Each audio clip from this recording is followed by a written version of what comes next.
Problems happen when you least expect them. Outdoor faucet, no exception. Wash the car, won't shut off. Dug into mine to try to figure it out whether I need to buy a rebuild kit or not. Let me show you what I found. Let's go to the workbench. Kev back with you here at the workbench. Like I said, the problem we got is our faucet won't turn off. And first and foremost, high five to all the plumbers out there. I am not a professional plumber. I'm just a guy who doesn't want to pay a professional plumber. So I try to do stuff myself. So anyway, you're hoping when your faucet won't shut off that it's just the handle. So you remove this, and in my case, it's the 27-year-old Prier faucet, and you can see it's a little rusty, crusty, and slightly untrusty. But got it removed, and you're hoping that that square you see right here is rounded off. That way you can just get a new handle, but it's never that easy. So move this packing puppy here. You'll see the square I'm talking about. This is what you're supposed to match up to. Anyway, pulled this dealy deal rod out, and I immediately looked at the calcium, which we have hard water here. And you can see, even though I've filed out some of these, you can see calcium built up into the threads of this.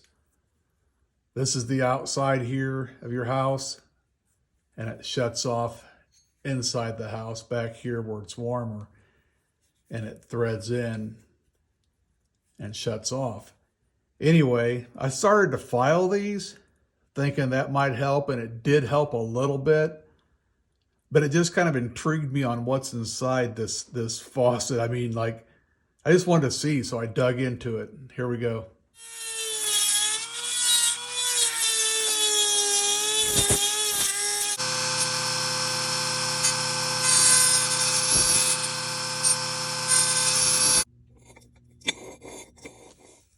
All right, that was fun. Now you can see I got it torn into here. You can see how the threads actually thread into the female threads here, and see how much calcium they have on them. Well, anyway, it's got to grab something, and it might grab a little bit, but it's not grabbing enough. But the thing I thought was pretty cool is when they grab these threads here, you can actually see it seat up against here. So if it worked correctly, it would just thread itself in here and seat itself. I'm trying to get the right light here so you can see it.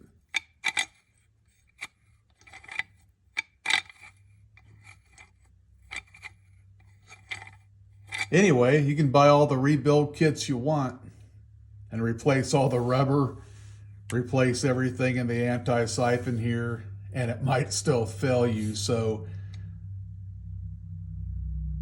what I've discovered is if it absolutely does not shut on and off nicely, newly, I would not buy a rebuild kit. I'd just go ahead and replace this thing.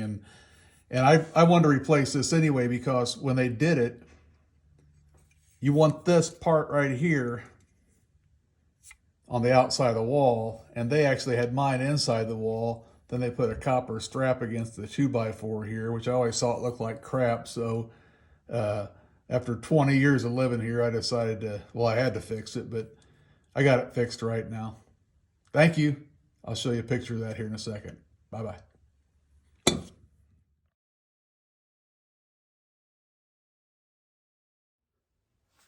I guess what we learned is sometimes the simple little repair kit you see in these big box stores doesn't always fix it. I wish it would have been my case. But anyway, that's why I dug into it, because I knew there had to be a little bit more to it.